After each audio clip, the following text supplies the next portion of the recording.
नमस्कार दोस्तों, प्रदीप श्रीवास्तव बोल रहा हूँ। Welcome to my channel. देखिए, लॉजिस्टिक्स के बारे में भी काफ़ी कुछ बोलता रहता हूँ। लॉजिस्टिक और ट्रांसपोर्टेशन एक इम्पोर्टेंट मेरा डोमेन है। अ, लॉजिस्टिक्स इंडिया में दिन पर दिन ग्रो होता जा रहा है। 2024 में 8.8% से ग्रो हुआ, सीएजीआर 8.8% से ग्रो हुआ। तो ये इंडस्ट्री है 2024 में 317.3 बिलियन यूएस डॉलर्स का हो गया और ये एक्सपेक्टेड है कि 2029 तक 484 बिलियन यूएस डॉलर्स के बराबर। तो लॉजिस्टिक इंडस्ट्री एक स्टीप इंक्रीज में है और लॉजिस्टिक इंडस्ट्री जो है डायरेक्शनल होता है economic growth of the country के लिए, राइट। और हम सबको पता है कि हमारा कंट्री है वो एक थर्ड लार्जेस्ट इकोनॉमी की तरफ बढ़ रहा है। तो लॉजिस्टिक में अपॉर्चुनिटी बहुत है और है कि लॉजिस्टिक्स और इलेक्ट्रिक व्हीकल्स का भी एक बहुत गहरा संबंध है। इसको समझना बहुत जरूरी है और इसके लिए किस तरह से ये इन्वेस्टमेंट के लिए स्टॉक मार्केट्स में इफेक्ट करेगा, इसको इसको भी देखना बहुत जरूरी है और इसीलिए ये वीडियो है। आई एम श्योर आपको इंटरेस्टिंग लगेगा। चलिए देखते हैं। थोड़ा सा लॉजिस्टिक्स के बारे में समझना इंपॉर्टेंट है। लॉजिस्टिक और ट्रांसपोर्टेशन के बारे में, लॉजिस्टिक्स में दो चीज़ें बहुत इंपॉर्टेंट होती हैं। एक होती है कॉस्ट रिडक्शन और दूसरी होती है एफिशिएंसी। कुछ सालों से तीसरी एक लॉजिस्टिक्स में जिसको हर कंपनी को उसके बारे में काम कर रहे हैं और करना चाहिए, वो है सस्टेनेबिलिटी। सस्टेनेबिलिटी एक बहुत इंपॉर्टेंट पॉइंट है लॉजिस्टिक्स में। क्योंकि सस्टेनेबिलिटी क्यों इंपॉर्टेंट है? क्योंकि गवर्नमेंट का और ओवरऑल हर कंपनीज का फोकस है कि एनवायरमेंटल इंपैक्ट जो है कम से कम हो, राइट। ग्रीन रेवोल्यूशन है। दूसरा जो इंपॉर्टेंट पार्ट है कॉस्ट रिडक्शन, राइट। मैं इनके बारे में डिटेल में नहीं बता रहा हूँ बिकॉज ये लॉजिस्टिक्स से रिलेटेड वीडियो नहीं है, ये स्टॉक मार्केट और इन्वेस्टमेंट से रिलेटेड है। बट इसको समझाना बहुत जरूरी था।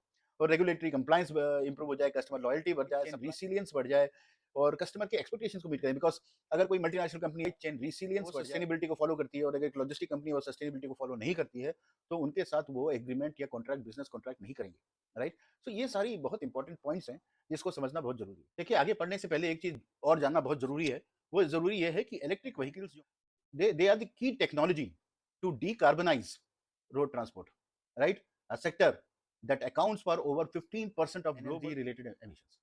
तो जो पूरा ट्रांसपोर्टेशन सेक्टर है ऑल ओवर द वर्ल्ड, वो 15% कंट्रीब्यूट करता है ग्लोबल एनर्जी रिलेटेड एमिशन से। इसीलिए ट्रांसपोर्टेशन का और इलेक्ट्रिक व्हीकल्स का एक डीपर कनेक्शन है। अब कुछ सालों में इलेक्ट्रिक व्हीकल्स की जो है हमने काफी ज्यादा इंप्रूवमेंट देखी है, मतलब काफी ज्यादा ग्रोथ देखी है और ये आगे और बढ़ता जा रहा है, राइट।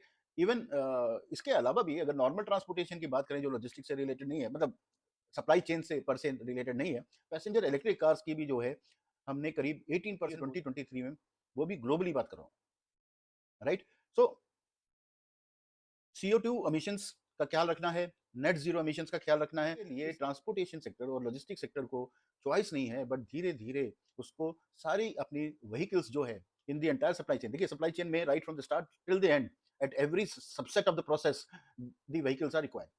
वहाँ पे इलेक्ट्रिक व्हीकल्स से को इसको ट्रांसफॉर्म करना पड़ेगा, चेंज करके इलेक्ट्रिक व्हीकल्स करना पड़ेगा। And that is why electric vehicles और लॉजिस्टिक्स में एक डीपर कनेक्शन। सस्टेनेबिलिटी इज की और globally it has become one of the most important things, and the multinationals and large companies do not want to deal with companies who are not into logistic companies who are not into sustainability। तो ये रहा मतलब overall. But मैं आपसे ये क्यों discuss कर रहा हूँ? मैं इसलिए डिस्कस कर रहा हूँ कि ऐसी कौन सी कंपनीज हैं इंडिया में जो इलेक्ट्रिक व्हीकल्स से रिलेटेड हैं और उन स्टॉक्स में भी अगर लॉजिस्टिक इंडस्ट्री बढ़ रही है और लॉजिस्टिक्स को पूरा कन्वर्जन करना है इलेक्ट्रिक व्हीकल्स को, तो ये कंपनीज जो इलेक्ट्रिक व्हीकल्स बनाती हैं उनकी ग्रोथ की जो ट्रेजेक्टरी है वो एक बहुत बड़ी अपॉर्चुनिटी है।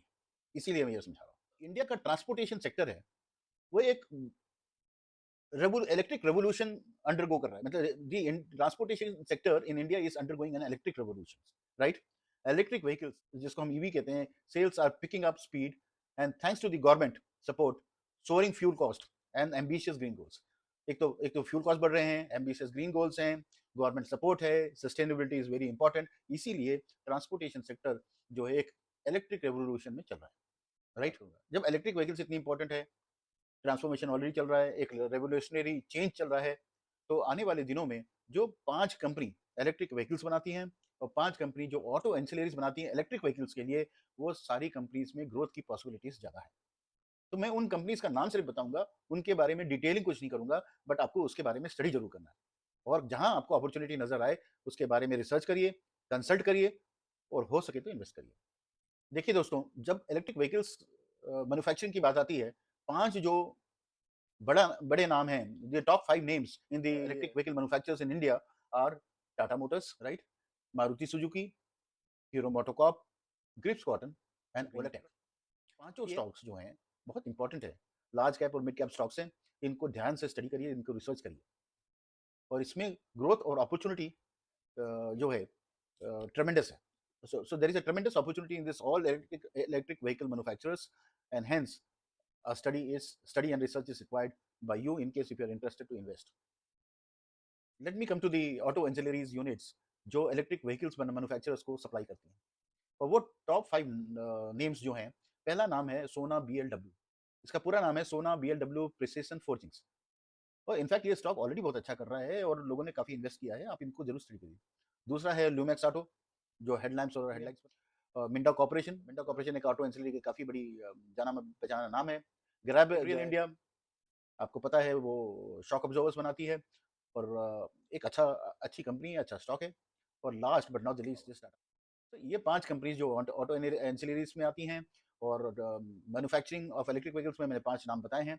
इन 10 कंपनीज को स्टडी करिए, और इनका लॉन्ग टर्म विजन रख के आप एनालिसिस करिए, फंडामेंटल्स का एनालिसिस करिए, टेक्निकल्स का एनालिसिस करिए, and then take a decision. मैंने आपसे transportation sector, logistic sector, electric vehicles के बारे में बात की. इलेक्ट्रिक व्हीकल्स पे मैं काफ़ी ढेर सारी वीडियो डाल चुका हूँ. आई एम श्योर आपने देखा होगा, अगर नहीं देखा है तो please do revisit and see it, because वो फ्यूचर है, और फ्यूचर में अगर आप अर्ली स्टेज पे इन्वेस्ट करते हैं तो बाद में उसके जो बेनिफिट्स हैं, you will reap a lot of benefits because of it. So उसको जरूर स्टडी करिए, और आई एम श्योर आपको ये इंटरेस्टिंग लगा होगा, आई एम श्योर आपको ये इंपॉर्टेंट लगा होगा. Do like, share and subscribe. नमस्कार.